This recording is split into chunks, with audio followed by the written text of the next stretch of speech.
Income and expenditure account नहीं बन सकता है। तो उन्हीं टर्म के अंदर सबसे पहली जो टर्म है, अब इस कैपिटल फ़ंड को भूल जाइए, ठीक है। कैपिटल फ़ंड कुछ नहीं है, इसका यूज़ जो है वो बैलेंस शीट के अंदर होना है। हमें अभी हम जो पढ़ रहे हैं वो पढ़ रहे हैं इनकम एंड एक्सपेंडिचर के अंदर जो जो कंपोनेंट आते हैं वो।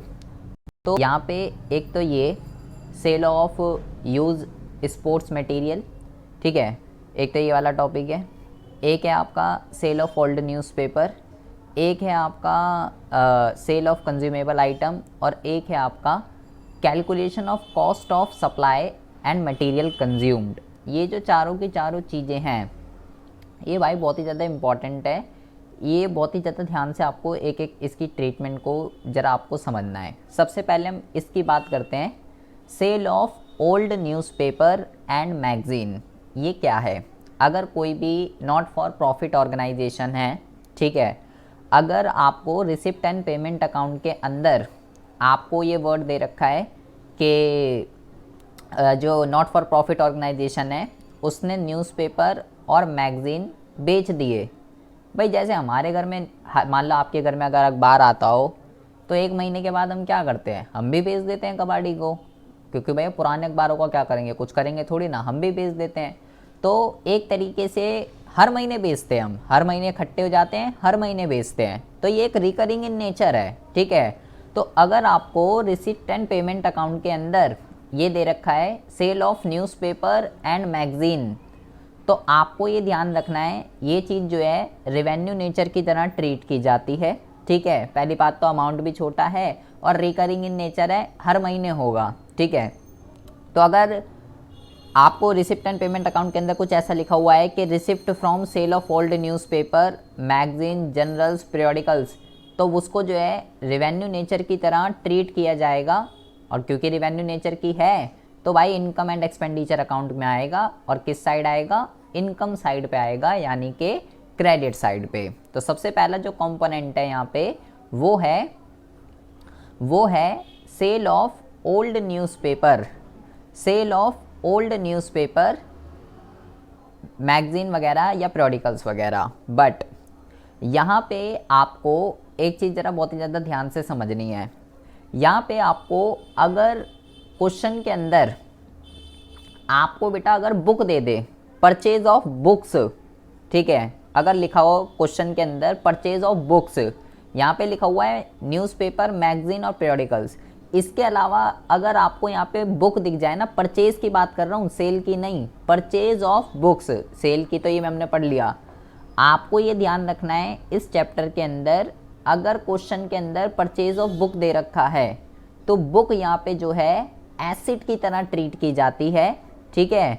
मतलब कि वो रिवेन्यू एक्सपेंडिचर नहीं, वो जो है कैपिटल एक्सपेंडिचर की तरह ट्रीट किया जाता है। ये बात आपको जो है ध्यान रखनी है, ठीक है। जो अगर आपने रिसिप्ट एंड पेमेंट अकाउंट के अंदर पेमेंट साइड में परचेज ऑफ बुक से लिखा हुआ है तो उसको रिवेन्यू नेचर मत मान लेना कि न्यूज़पेपर, मैगज़ीन भी रिवेन्यू रिसिप्ट होती हैं, तो अगर मैंने बुक खरीदी है तो ये भी रिवेन्यू नेचर की होगी, नहीं। जो परचेज ऑफ बुक्स होता है वो इस चैप्टर के अंदर कैपिटल नेचर की तरह जो है ट्रीट किया जाता है। ये आपको जो है सबसे पहली बात तो ध्यान रखना है। तो सबसे पहला जो कंपोनेंट है वो है sale of old newspaper, magazine, periodicals और परचेज ऑफ बुक्स। इसकी ट्रीटमेंट किस तरीके से होगी? Sale of old newspaper, magazine revenue है, लेकिन परचेज ऑफ बुक जो है वो कैपिटल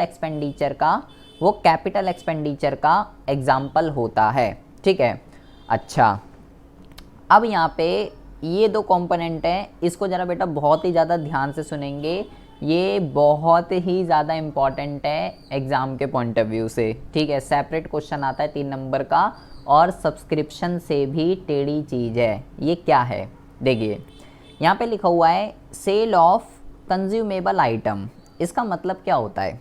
इसका मतलब ये होता है कि जो भी नॉट फॉर प्रॉफिट ऑर्गेनाइजेशन जो होती है ना, जो भी नॉट फॉर प्रॉफिट ऑर्गेनाइजेशन होती है उनका कुछ ना कुछ काम होता है, ठीक है। लाइक अगर मान लीजिए कोई हॉस्पिटल है, ठीक है, अगर कोई हॉस्पिटल है तो वो क्या कंज्यूम करेगा, वो कंज्यूम करेगा मेडिसिन को, ठीक है जी। अच्छा, अगर कोई स्पोर्ट्स वगैरह का वो है तो वो किस चीज़ों को यूज़ करेगा, वो यूज़ करेगा स्पोर्ट्स इक्विपमेंट्स को, ठीक है, वो स्पोर्ट्स इक्विपमेंट को यूज़ करेगा। और अगर कोई अकाउंटिंग वर्क वगैरह से रिलेटेड है तो वो किस चीज़ को यूज़ करेगा, वो यूज़ करेगा स्टेशनरी वगैरह को। तो हर ऑर्गेनाइजेशन जो नॉट फॉर प्रॉफिट ऑर्गेनाइजेशन होती है वो किसी ना किसी चीज़ को कंज्यूम करती है। बेसिकली 3 चीज़ों की हमारे क्वेश्चनों के अंदर आएगा, या तो वो मेडिसिन कंज्यूम कर रही होगी, या स्पोर्ट्स इक्विपमेंट को कंज्यूम कर रही होगी, या स्टेशनरी वगैरह जो है उसको जो है कंज्यूम कर रही होगी, ठीक है जी। तो हर ऑर्गेनाइजेशन किसी ना किसी पर्पस के लिए होती है, कुछ ना कुछ मटेरियल जो है, कुछ ना कुछ आइटम जो है वो कंज्यूम कर रही होती है। अगर वो इनको सेल कर देती है, अगर वो इसको सेल कर देती है तो उसको किस तरीके से ट्रीट किया जाएगा, तो all receipt from sale of consumable item are treated as revenue receipt. और क्योंकि रिवेन्यू नेचर की है तो उसको कहाँ पे ट्रीट किया जाएगा, उसको ट्रीट किया जाएगा इनकम एंड एक्सपेंडिचर में, क्योंकि income and expenditure account revenue nature के सारे इनकम और सारे के सारे खर्चों को रिकॉर्ड करता है। बट चलो ये तो ठीक है, अगर जैसे सेल ऑफ मेडिसिन दे रखा है, सेल ऑफ इक्विपमेंट वगैरह दे रखे हैं, सेल ऑफ स्टेशनरी दे रखी है, वो रिवेन्यू नेचर की तरह ट्रीट हो जाएगी। लेकिन बेटा यहाँ पे आपको एक बहुत ही ज़्यादा ध्यान से समझना है, एक कॉन्सेप्ट है यहाँ पे। आपकी जो ऑर्गेनाइजेशन है वो जब से खुली होगी, जब से भी खुली है वो तब से, मान लो कोई हॉस्पिटल है, मान लीजिए कोई हॉस्पिटल है, तो मैंने बोला हॉस्पिटल किस चीज़ की कंजम्पशन करेगा, हॉस्पिटल कंजम्पशन करेगा मेडिसिन की, ठीक है। और जब तक वो सरवाइव करेगा तब तक मेडिसिन की कंजम्पशन जो है वो करता रहेगा। इसी तरीके से अगर कोई स्पोर्ट्स क्लब है वो स्पोर्ट्स इक्विपमेंट की कंजम्पशन करता रहेगा, और अगर कोई ऑडिटिंग वगैरह का कोई वो है तो वो स्टेशनरी वगैरह की कंजम्पशन करता रहेगा, पूरी लाइफ टाइम तक चलता रहेगा। लेकिन मैं इनकम एंड एक्सपेंडिचर तो 1 साल का बना रहा हूँ ना, तो मुझे यहाँ पे ये देखना पड़ेगा, जैसे मान लो कोई हॉस्पिटल है वो मेडिसिन को कंज्यूम कर रहा है, तो मेरा जो फाइनेंशियल ईयर है वो है 1 अप्रैल 2019 से लेके 31 मार्च 2020, ये मेरा फाइनेंशियल ईयर है, ठीक है। तो बेटा मुझे ये देखना पड़ेगा कि ये जो हॉस्पिटल है मैं जिस साल की अकाउंटिंग कर रहा हूँ, इस वाले फाइनेंशियल ईयर में इस हॉस्पिटल ने कितनी मेडिसिन कंज्यूम करी है, ये मुझे देखना पड़ेगा। अब ये जो मेडिसिन है बेटा, ये हम कैश में भी हो सकता है कैश में खरीद रहा हो सकता है उधार में भी खरीद रहा हो, इसके कुछ क्रेडिटर में हो, ठीक है, कुछ रॉ मटेरियल पहले का भी हो, कुछ आगे के लिए भी हो, इसमें भी आउटस्टैंडिंग एडवांस, ये सारे के सारे चक्कर होते हैं, ठीक है। और ये जो मेडिसिन है ये कैश में भी खरीद सकता है, ये क्रेडिट में भी खरीद सकता है, ठीक है, दोनों तरीके से जो है ये खरीद सकता है। तो अगर क्रेडिट में खरीदेगा तो बेटा क्रेडिटर बन जाएंगे उसको पैसे देने पड़ेंगे। तो यहाँ पे हमें सारी की सारी कैलकुलेशन करनी पड़ेगी कि कितने क्रेडिटर हैं, कैश में क्या है, क्रेडिट में क्या है, कितना खरीदा, कितना स्टॉक रखा हुआ था पहले का, अब ओपनिंग स्टॉक कितना है, क्लोजिंग कितना है, सब कैलकुलेट करके हमें इस बात का पता लगाना होता है कि मैं जिस साल की अकाउंटिंग कर रहा हूँ उस साल की अकाउंटिंग में जो भी नॉट फॉर प्रॉफिट ऑर्गेनाइजेशन है जो भी वो कंज्यूम करती है उस साल की कंजम्पशन कितनी है। हॉस्पिटल होगा तो बेटा मेडिसिन देगा, और कुछ वो होगा तो स्टेशनरी देगा, और अगर कोई स्पोर्ट्स क्लब होगा तो स्पोर्ट्स इक्विपमेंट देगा। तो बेसिकली 3 चीज़ें होंगी, या तो मेडिसिन या स्पोर्ट्स इक्विपमेंट या बेटा आपका स्टेशनरी, ठीक है। सबकी ट्रीटमेंट एक ही जैसी होगी, जब मेडिसिन होगा तो मेडिसिन लिख दूंगा, जब स्टेशनरी होगा तो स्टेशनरी लिख दूंगा, अगर स्पोर्ट्स इक्विपमेंट होंगे तो स्पोर्ट्स इक्विपमेंट मैं लिख दूंगा। सबकी ट्रीटमेंट एक ही तरीके से होगी, सिर्फ एक चीज़ आपको सीखनी है, ठीक है। ऑर्गेनाइजेशन कोई भी हो सकती है, पर्पस उसका मटेरियल कुछ भी हो सकता है। तो कैसे ये सब चीज़ें होंगी, ये कैसे सब चीज़ें होंगी बेटा, बहुत ही ज़्यादा ध्यान से आपको यहाँ पे समझना है। देखिए यहाँ पे आपको इस क्वेश्चन को भी हम दो तरीके से कर सकते हैं बेटा। एक तो हम करते हैं स्टेटमेंट के पर्पस से, स्टेटमेंट बना के कर सकते हैं, या दूसरा हम इसी चीज़ को अकाउंट बना कर भी कर सकते हैं। ठीक है, अकाउंट से भी हो सकता है, स्टेटमेंट से भी हो सकता है, जैसे हमने सब्सक्रिप्शन में सीखा था। अगर मुझे ये पता लगाना है कि एक्चुअल में कंजम्पशन कितनी हुई है इस साल, जो कि इनकम एंड एक्सपेंडिचर के अंदर ट्रीट की जाएगी, तो वो इसलिए हमें ये निकालना पड़ता है कि जो भी मेरी नॉट फॉर प्रॉफिट ऑर्गेनाइजेशन है, जो भी वो मटेरियल कंज्यूम कर रही है इस साल, उसने कितना मटेरियल कंज्यूम करा, उसको कैलकुलेट करके इनकम एंड एक्सपेंडिचर में डालना पड़ता है। ठीक है, मेडिसिन है तो इस साल कितनी मेडिसिन कंज्यूम हुई, कैलकुलेट करके इनकम एंड एक्सपेंडिचर में। स्टेशनरी इस साल कितनी कंज्यूम करी, कैलकुलेट करके इनकम एंड एक्सपेंडिचर में वो अमाउंट आता है। तो ये सब कैसे होगा, यहाँ पे देखिए, यहाँ पे जो है दो तरीके से बेटा, दो तरीके से आप जो है इस क्वेश्चन को कर सकते हैं। इस क्वेश्चन के अंदर डिपेंड करता है डेटा आपको जो है क्या गिवन है। ठीक है, सबसे पहले एक ये वाला फॉर्मेट देखिए। ठीक है, इस वाले फॉर्मेट के अंदर क्या है, इस वाले फॉर्मेट के अंदर आपको जब क्वेश्चन के अंदर, ये बेटा क्वेश्चन दो तरीके के डेटा पे चलता है। ठीक है, या तो आपको जो भी आप मटेरियल कंज्यूम कर रहे हो उसका ओपनिंग स्टॉक दे रखा होगा, उसका क्लोजिंग स्टॉक दे रखा होगा, और आपको ये दे रखा होगा कि इस साल आपने कितनी परचेज करी है, ये दे रखा होगा।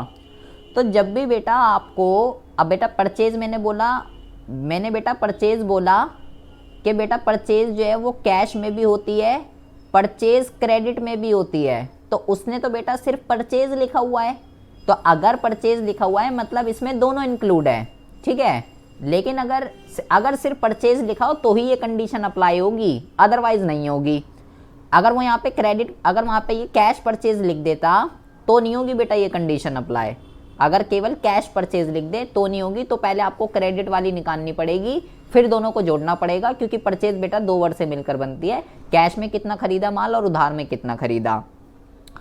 अगर बेटा ये वाला फॉर्मेट होता है, क्वेश्चन में डेटा ये वाला होता है, तो बहुत आसान हो जाता है करना।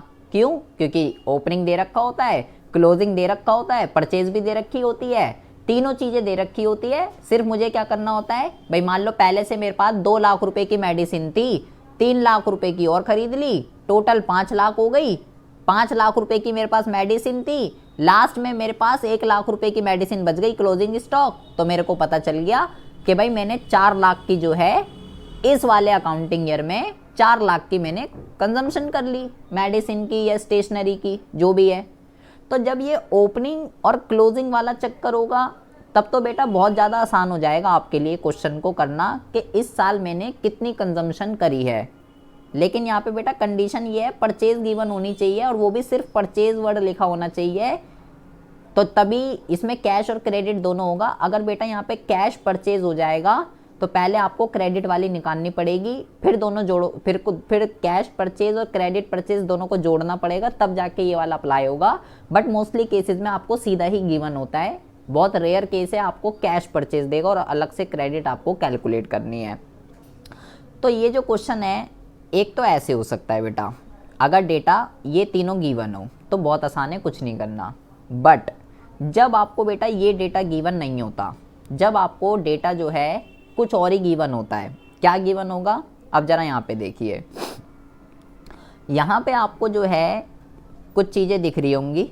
ठीक है, देखिए यहाँ पे क्या लिखा हुआ है, amount paid for consumable item as per receipt and payment account.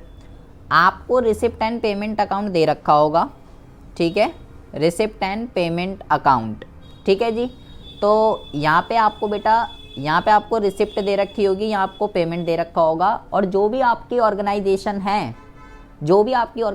जैसे ऐसे लिखा होगा रिसिप्ट एंड पेमेंट अकाउंट में, ऐसे लिखा होगा पेमेंट फॉर मेडिसिन, या पेमेंट फॉर स्टेशनरी, या पेमेंट फॉर स्पोर्ट्स इक्विपमेंट, जो भी है, और इतने रुपए का पेमेंट हुआ, ये अमाउंट आपको रिसिप्ट एंड पेमेंट अकाउंट में दे रखा होगा, ठीक है।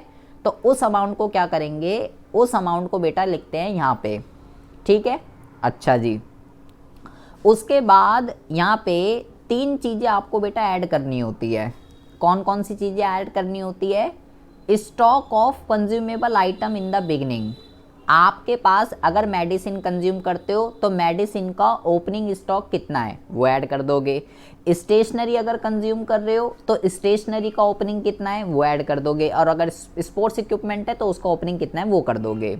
अच्छा, अब मैंने बोला कि बेटा जो भी चीज़ कंज्यूम कर रहे हैं वो हम उधार में भी खरीद सकते हैं, और उधार में अगर खरीद लेंगे तो क्रेडिटर बन जाते हैं हमारे।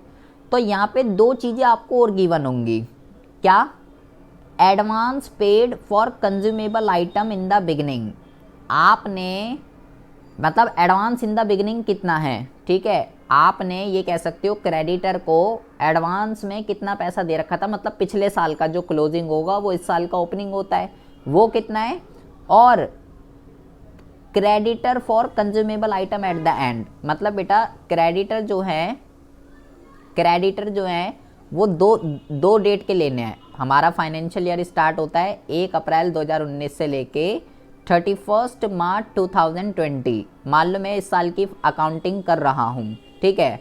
तो जो 1 तारीख के क्रेडिटर होंगे वो कहलाएंगे मेरे ओपनिंग क्रेडिटर, और जो इस डेट के होंगे वो कहलाएंगे आपके क्लोजिंग क्रेडिटर, ठीक है। तो क्लोजिंग क्रेडिटर जो है वो ऐड हो जाता है, ओपनिंग क्रेडिटर जो है वो माइनस हो जाते हैं, ठीक है। ओपनिंग माइनस हो जाते हैं और क्लोजिंग जो है वो ऐड हो जाते हैं। ये हो गई क्रेडिटर की बात, ठीक है। जो भी एडवांस इन द बिगनिंग है वो प्लस हो जाता है, और एडवांस एट द एंड ये माइनस हो जाता है, क्योंकि ये साल से रिलेटेड नहीं है। ये तो हमने सब्सक्रिप्शन में भी सीखा है भाई, एडवांस इन द बिगनिंग जिनने पिछले साल एडवांस दिया था वो इस साल कंज्यूम होगा, तो इसलिए ये ऐड होता है। और एडवांस एट द एंड, किसी ने इस डेट को एडवांस में दिया तो वो तो अगले साल यूटिलाइज होगा ना। तो ऐसे ही अगर ये एडवांस हमने इस डेट को पे करा है तो वो तो आने वाले अकाउंटिंग ईयर में यूटिलाइज होगा, इसलिए ये जो है ये माइनस हो जाता है। यहाँ पे बेटा आपको 2 चीज़ के ओपनिंग क्लोजिंग देखने हैं। एक तो बेटा क्रेडिटर का ओपनिंग क्लोजिंग दे रखा होगा आपको, और एक आपकी ऑर्गेनाइजेशन जो भी चीज़ कंज्यूम करती है उसका ओपनिंग क्लोजिंग भी दे रखा होगा आपको। तो 1 अप्रैल 2019 से लेके 31 मार्च 2020। तो आप यहाँ पे देखेंगे ये क्या है, स्टॉक इन द बिगनिंग और स्टॉक एट द एंड। मान लो आप मेडिसिन कंज्यूम करते हो, आपकी ऑर्गेनाइजेशन का मेडिसिन का काम है, ठीक है। तो ओपनिंग स्टॉक कितना है मेडिसिन का, क्लोजिंग स्टॉक कितना है मेडिसिन का, ये देखना है आपको। ओपनिंग ऐड होता है और क्लोजिंग जो है वो आपका माइनस होता है।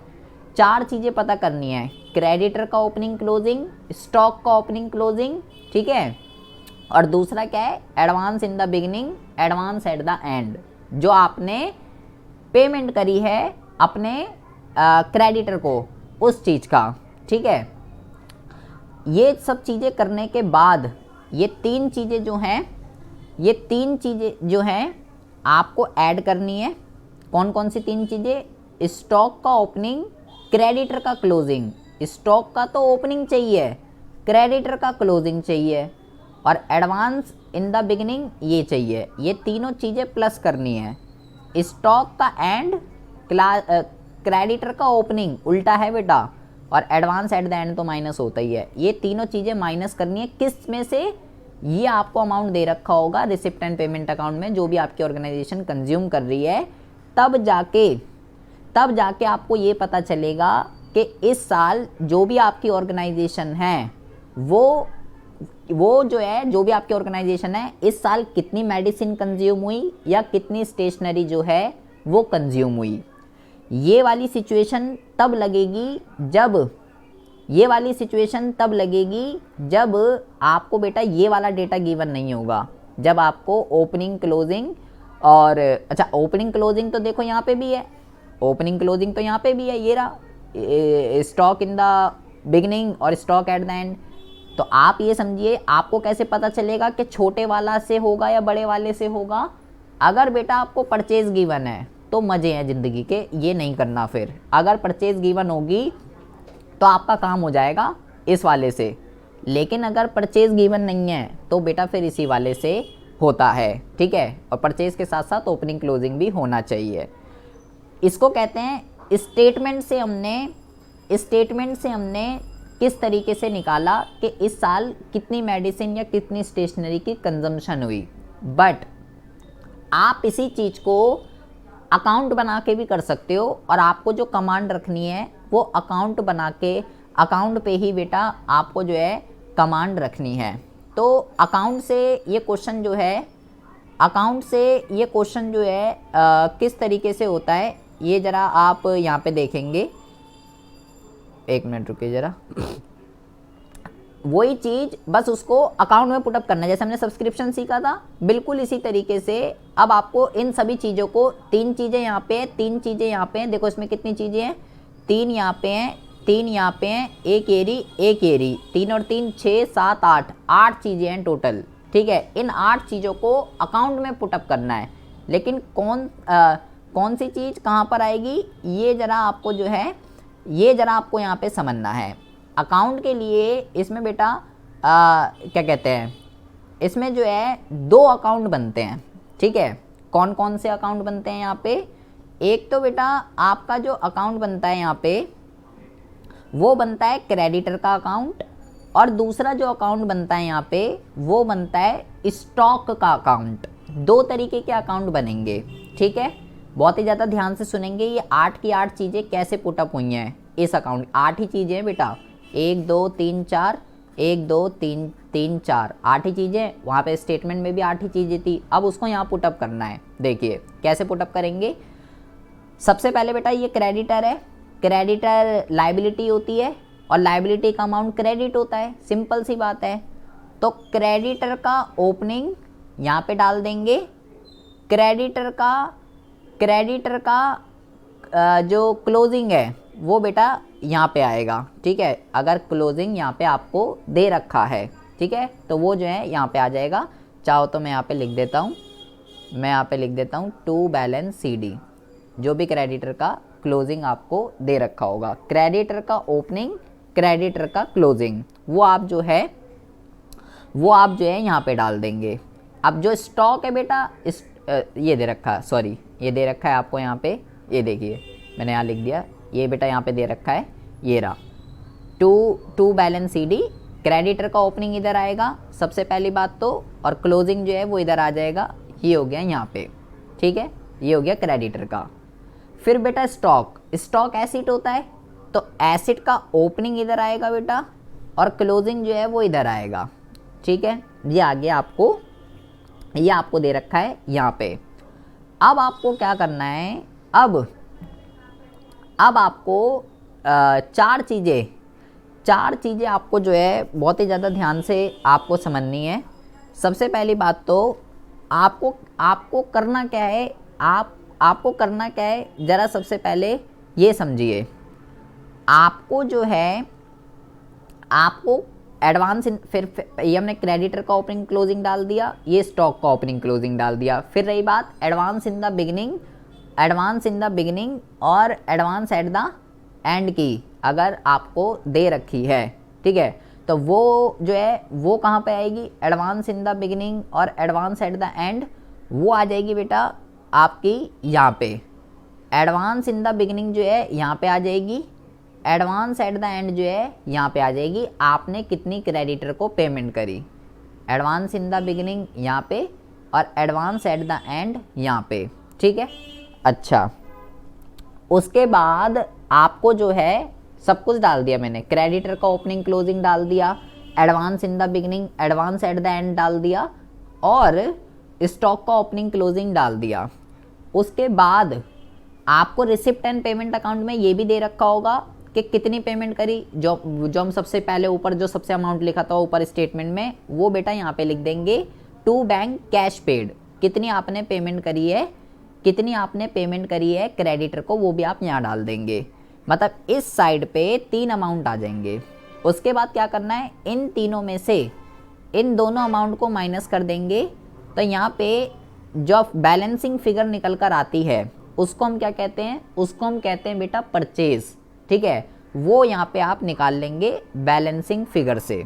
ठीक है, सबसे पहले क्रेडिटर अकाउंट बनेगा बेटा। ठीक है, उसके बाद जब मेरे पास ये परचेज आ जाएगी, उसके बाद इस परचेज को आपको ट्रांसफ़र करना है कहाँ पे, स्टॉक अकाउंट के अंदर।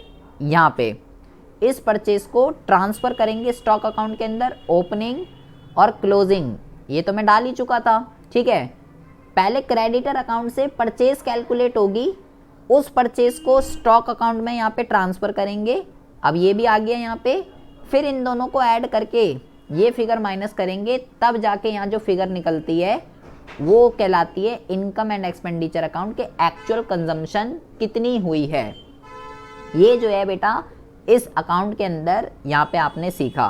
कहने का तात्पर्य क्या है, बहुत ही ज़्यादा ध्यान से सुनेंगे। कहने का तात्पर्य ये है, क्रेडिटर का ओपनिंग, क्रेडिटर का ओपनिंग, क्रेडिटर का क्लोजिंग, स्टॉक का ओपनिंग, स्टॉक का क्लोजिंग। पहले तो ये डाल देंगे, चारों सारी चीज़ें दे रखी होंगी बेटा।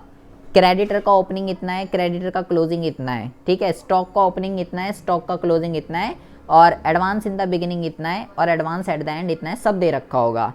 कितनी पेमेंट करी ये भी रिसिप्ट एंड पेमेंट में यहाँ पे मैं लिख देता हूँ, given in receipt and payment account, ये भी गिवन होगा बेटा। तो ये सब अमाउंट फिलअप हो जाएंगे। पहले क्रेडिटर अकाउंट बनेगा, यहाँ से परचेज की फिगर निकलती है, बैलेंसिंग फिगर निकलती है परचेज की। फिर ये परचेज स्टॉक अकाउंट में ट्रांसफ़र होती है, ये दोनों फिगर तो होंगी यहाँ पे। ठीक है, तो ये यहाँ पे आ जाएगी फिगर, फिर इन दोनों को जोड़ के ये माइनस कर देंगे, तब जाके यहाँ पे निकलती है। और आपको बेटा अकाउंट पे ही कमांड रखनी है, क्योंकि एग्जाम में अकाउंट वो बोलता है अकाउंट बना के ही क्वेश्चन को करना है। ठीक है, आंसर तो दोनों से सेम ही आएगा, चाहे रिसिप्ट एंड ऐसे स्टेटमेंट वाइज करूँ, ऐसे करूँ या ऐसे करूँ, बात तो सेम ही है। लेकिन आपको अकाउंट पे ही कमांड रखनी है। अकाउंट से ही मोस्टली जो है एग्ज़ाम में आता है 3 नंबर का। तो जो इनकम एंड एक्सपेंडिचर का जो फुल क्वेश्चन आएगा, जो इनकम एंड एक्सपेंडिचर का फुल क्वेश्चन जो आएगा, उसमें एक तो बेटा सब्सक्रिप्शन और एक ये दोनों पॉइंट तो कंफर्म है, डेफिनेटली है, ये तो होंगे ही होंगे। तो जब तक हमें इन दोनों की ट्रीटमेंट ही नहीं आएगी तो मेरा इनकम एंड एक्सपेंडिचर कैसे बन जाएगा। तो अब हम जरा इसके कुछ क्वेश्चंस को देखते हैं। ऐसे तो आपको समझ में नहीं आएगा, ऐसे तो ऊपर से ही जा रहा होगा कि ये क्या चल रहा है, ये क्या इधर से उधर हो रहा है, ऐसे तो समझ में नहीं आएगा। एक क्वेश्चन को जरा हम यहाँ पे करते हैं। ठीक है, मान लीजिए एक क्वेश्चन हम यहाँ पे लेते हैं। एक यहाँ पे क्वेश्चन था, ये हो गया पहला क्वेश्चन, ये हो गया दूसरा, ये हो गया आपका, ये भी सब्सक्रिप्शन का है, ये भी सब्सक्रिप्शन का है। एंड हाँ जी, ये देखिए, बहुत ही ज़्यादा ध्यान से सुनेंगे बेटा, बहुत ही अच्छा क्वेश्चन है। आपको यहाँ पे जो है एक क्वेश्चन दे रखा है, क्वेश्चन नंबर 7। यहाँ पे देखेंगे बेटा, कह रहा है calculate the amount of stationery to be posted of income and expenditure account of Indian cultural society for the year ended 31 March 2018 for the following information. ये जो भी ऑर्गेनाइजेशन है कल्चरल सोसाइटी, ये स्टेशनरी कंज्यूम करती है, मतलब कोई पढ़ाई लिखाई का इनका काम है। तो आपको डेटा गिवन है, स्टॉक का ओपनिंग कितना है और क्लोजिंग कितना है। स्टॉक का ओपनिंग क्लोजिंग दे रखा है। क्रेडिटर फॉर स्टेशनरी, क्रेडिटर का ओपनिंग कितना है, क्रेडिटर का क्लोजिंग कितना है, ये भी दे रखा है। चारों चीज़ें, चारों अमाउंट आपको गिवन है। Advance in the beginning, advance at the end इस क्वेश्चन के अंदर नहीं है। अच्छा, अब यहाँ पे आपको एक चीज़ दे रखी है, stationery purchase during the year ended 31 March 2018 75,000। जिस साल की मैं अकाउंटिंग कर रहा हूँ, मेरा जो अकाउंटिंग ईयर है बेटा वो क्या है, ये मेरा अकाउंटिंग ईयर है बेटा 31 मार्च 2018। जिस साल की मैं अकाउंटिंग कर रहा हूँ उस पूरे साल में ड्यूरिंग द ईयर मैंने 75,000 रुपये की स्टेशनरी खरीदी, परचेज दे रखी है, और परचेज लिखा हुआ है सिर्फ, ना तो कैश लिखा हुआ ना तो कैश लिखा हुआ ना क्रेडिट, ऐसा कुछ नहीं लिखा हुआ, तो मेरे मज़े आ गए। मेरा ये जो क्वेश्चन है ये बेटा छोटे तरीके से हो जाएगा, क्योंकि मैंने आपको इसके 2 तरीके के बताए करने के बेटा, कि इस साल कितनी कंजम्पशन करी है। ये मेरे क्वेश्चन के डेटा के ऊपर डिपेंड करता है कि मेरे को क्वेश्चन के अंदर जो डेटा है वो गिवन क्या है। मैंने बोला अगर परचेज आपको गिवन होगी तो आपके ज़िंदगी के मज़े हैं, आपको कुछ करना ही नहीं बेटा। अगर आपको परचेज गिवन होगी तो आपको क्या करना है, ओपनिंग स्टॉक कितना था 21,000 रुपये, ओपनिंग स्टॉक प्लस परचेज 75,000 रुपये माइनस क्लोजिंग स्टॉक, ये कर दीजिए भाई। ओपनिंग ये रहा, क्लोजिंग ये रहा, परचेज ये रही, इसको सॉल्व कर दीजिए और आपका क्या आ जाएगा, आपका जो है ये आ जाएगा बेटा आंसर कि इस साल जो है कितनी कंजम्पशन हुई है, 21,000 प्लस 75,000 और माइनस कितना कर देंगे 18,000, तो आपका जो आंसर आ जाएगा 78,000 कि इस साल इतनी कंजम्पशन हुई है। तो ये आ गया 78,000। तो जैसे कि इसने आपको यहाँ पे करके दिखाया है, इसने आपको 2 तरीके से करके दिखाया। इसने आपको, मैं ये नहीं कह रहा कि अकाउंट बना के नहीं हो सकता, अकाउंट बना के भी हो सकता है बेटा, ठीक है। कैसे करेंगे, अब यहाँ पे क्रेडिटर का अकाउंट बनाने की ज़रूरत नहीं है, क्योंकि क्रेडिटर का जो अकाउंट है वो बेटा केवल किस लिए बनेगा, केवल परचेज निकालने के लिए कि परचेज कितनी करी है, इसलिए बनता है क्रेडिटर का अकाउंट। तो मेरे को तो परचेज गिवन ही है, तो मैं यहाँ पे केवल स्टॉक का अकाउंट बनाऊंगा, स्टॉक का ओपनिंग, स्टॉक का क्लोजिंग। यहाँ पे ये कि बैंक अकाउंट का है बेटा, ये परचेज है, ये भी मेरे को गिवन है, ये भी गिवन है, ये भी गिवन है। यहाँ से बैलेंसिंग निकाल ली 78,000। या अगर आपको अकाउंट से नहीं करना तो बेटा सीधा कर दीजिए काम तमाम। ओपनिंग गिवन है, परचेज ऐड कर देंगे, क्लोजिंग माइनस कर देंगे, तो वही आ जाएगा आपका सीधा। तो क्वेश्चन की थीम के ऊपर डिपेंड करता है कि क्या गिवन है। ये तो बहुत आसान क्वेश्चन था, ठीक है, यहाँ पे परचेज गिवन थी। बट अब हम जो है एक ऐसा क्वेश्चन करने जा रहे हैं जिसमें बेटा आपको अब परचेज गिवन नहीं होगी, मुझे अकाउंट बनाने हैं दोनों, क्रेडिटर का भी स्टेशनरी का भी। मैं उसको अकाउंट से करूँगा, आप उसको जो है स्टेटमेंट से करेंगे, ठीक है। तब जाके आपको दोनों कॉन्सेप्ट जो है वो समझ में आ पाएंगे। बट पहले तो ये बता दीजिए, ये क्वेश्चन समझ में आ रहा है, ये कॉन्सेप्ट समझ में आ रहा है कि क्या बात चल रही है, क्या निकालना है मुझे, क्या कैलकुलेट करना है, टॉपिक क्या है, ये समझ में आ रहा है या ऊपर से जा रहा है। अंदर क्या कह रहा है कि calculate the amount to be debited to income and expenditure account from the following information for 2017 and 2018। आपको क्वेश्चन के अंदर क्या क्या दे रखा है, स्टॉक का ओपनिंग कितना है, स्टॉक का क्लोजिंग कितना है, क्रेडिटर का ओपनिंग कितना है, क्रेडिटर का क्लोजिंग कितना है, ये दे रखा है। और यहाँ पे लिखा हुआ है amount paid for sports material, ये कितना दे रखा है, ये आपको दे रखा है 5780। ये आपको जो है ये दे रखा है कि इतना अमाउंट पेड करा है अपने क्रेडिटर को। इतनी इन्फॉर्मेशन आपको गिवन है। अब यहाँ पे परचेज गिवन नहीं है, तो मैं इस क्वेश्चन को कैसे करूँगा, ये क्वेश्चन जो है किस तरीके से होगा, मैं इसको अकाउंट से करूँगा ताकि आपको अकाउंट का कॉन्सेप्ट जो है वो बहुत ही अच्छे से समझ में आ जाए, क्योंकि एग्ज़ाम में जो है अकाउंट बनाने के लिए ही आता है। एक बारी दोबारा से आप दोबारा से अकाउंट का क्या कर लीजिए, फॉर्मेट देख लीजिए कैसे बनेगा। इसका फॉर्मेट देखिए, इसका फॉर्मेट देख लीजिए एक बारी दोबारा से। क्रेडिटर का ओपनिंग, क्रेडिटर का closing, advance in the beginning है नहीं, एडवांस एट द हैंड है नहीं, कितना पेड किया वो यहाँ पे, परचेज यहाँ पे निकल जाएगी, इसको यहाँ ट्रांसफ़र करेंगे और स्टॉक का ओपनिंग क्लोजिंग जो है वो यहाँ पे क्या कर देंगे, वो यहाँ पे जो है लिख देंगे। तो देखिए ये क्वेश्चन जो है हम किस तरीके से करेंगे। क्वेश्चन नंबर 9 को मैं इसको अकाउंट से कर रहा हूँ, इसने स्टेटमेंट से कर रखा है। तो आपको क्या करना है, आपको इसके अंदर 2 अकाउंट बनाने हैं, ठीक है। कौन कौन से अकाउंट बनेंगे इसके अंदर, एक तो बनेगा इसके अंदर क्रेडिटर का अकाउंट और एक बनेगा इसके अंदर स्टॉक का अकाउंट। तो मैं यहाँ पे लिखता हूँ सबसे पहले तो क्रेडिटर अकाउंट, या क्रेडिटर फॉर स्पोर्ट्स मटेरियल भी आप लिख सकते हो, ठीक है, जो मन चाहे वो लिख सकते हो। क्रेडिटर अकाउंट लिखना चाहते हो क्रेडिटर लिख सकते हो, या क्रेडिटर फॉर स्पोर्ट्स मटेरियल लिखना चाहते हो तो वो भी आप जो है लिख सकते हो, जैसा चाहे वो लिख सकते हो, कोई दिक्कत वाली बात जो है वो नहीं है। और नीचे हम जो लिखेंगे यहाँ पे तो मान लीजिए यहाँ पे तो हमने लिख दिया क्रेडिटर अकाउंट, ठीक है, इसका अकाउंट ये जो है ये बन गया यहाँ पे। और दूसरा जो है हमें जो बनाना है वो बनाना है आपका स्टॉक अकाउंट। पहला जो है वो है क्रेडिटर और दूसरा जो है ये आपका स्टॉक अकाउंट। तो इस सबसे पहले आपको क्या करना है, सबसे पहले आपको दोनों अकाउंटों के ओपनिंग क्लोजिंग लिख देने हैं। अभी मैंने आपको बताया, यहाँ लिखेंगे बाय बैलेंस BD, ठीक है, यहाँ लिख देंगे टू बैलेंस CD। इसका ओपनिंग क्लोजिंग इधर आएगा, इसका किधर आएगा, इसका इधर आएगा, टू बैलेंस BD और यहाँ पे आएगा बाय बैलेंस CD।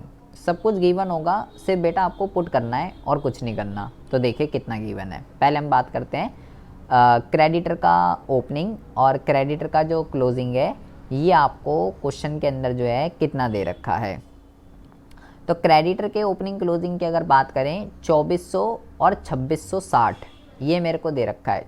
2400 दे रखा है ओपनिंग बैलेंस, ठीक है, तो यहाँ पे लिख देंगे 2400 और यहाँ पे जो आपको दे रखा है ये दे रखा है 2660। ओपनिंग क्लोजिंग लिख दिया मैंने क्रेडिटर का, ठीक है। उसके बाद क्या करना है, स्टॉक का देख लीजिए।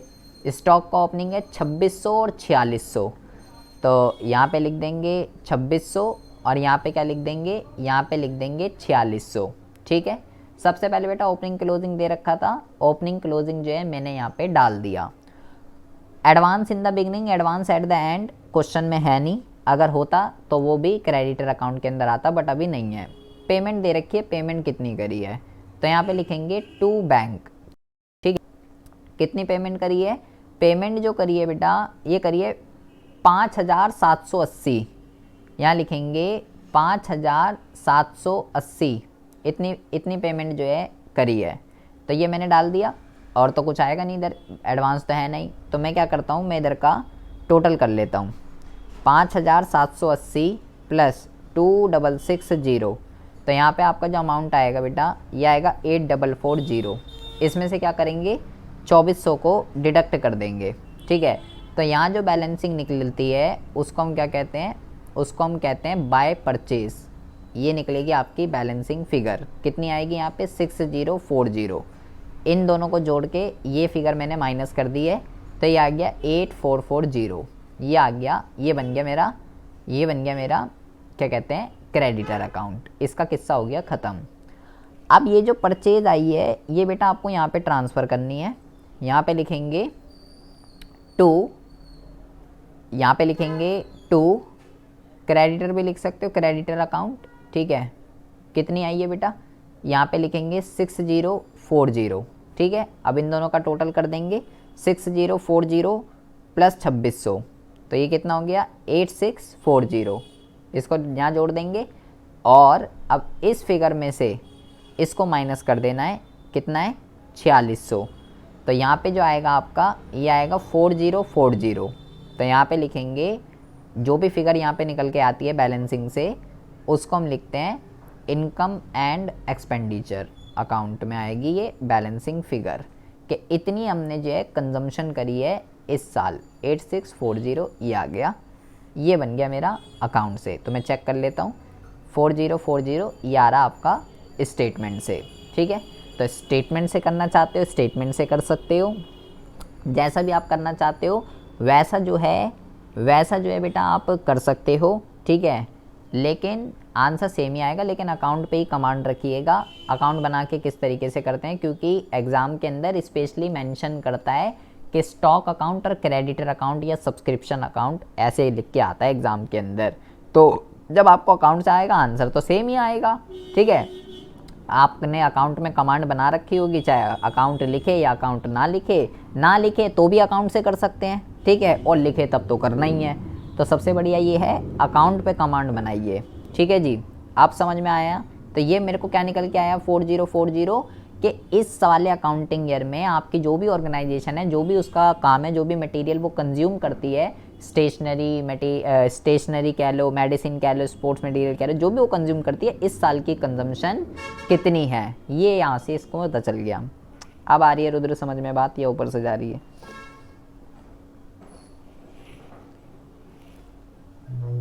अब भी समझ में नहीं आ रही है। उमेश, अब आ रही है समझ में या अब भी नहीं आ रही है? देखिए बेटा, ये आपके साथ नहीं है, ठीक है। ये जो सीन है ये सभी बच्चों के साथ होता है जब जब भी इसको पहली बार टॉपिक को पढ़ा जाता है, ठीक है। तो इतनी जल्दी समझ में नहीं आएगा। कल हम इसके जो है कम से कम 2 से 3 क्वेश्चन को और करेंगे कि कैसे ये क्या है मटेरियल ये वगैरह, तब जाके जब तक आप इसको करेंगे नहीं, जैसे ये थोड़ी सब्सक्रिप्शन से भी थोड़ा टेढ़ा चीज़ है, इतनी आसानी से नहीं आता, ठीक है। तो इसके पहले और क्वेश्चन को करना पड़ेगा, तब जाके ये टॉपिक आपको समझ आएगा। कल हम जो है इन्हीं क्वेश्चंस की प्रैक्टिस को करेंगे, ठीक है, कि कैसे होगा, और आपसे ही करवाऊंगा, तभी जाके आपको जो है समझ में आएगा कि क्या है, कैसे कैलकुलेट होगा, ठीक है जी। ठीक है।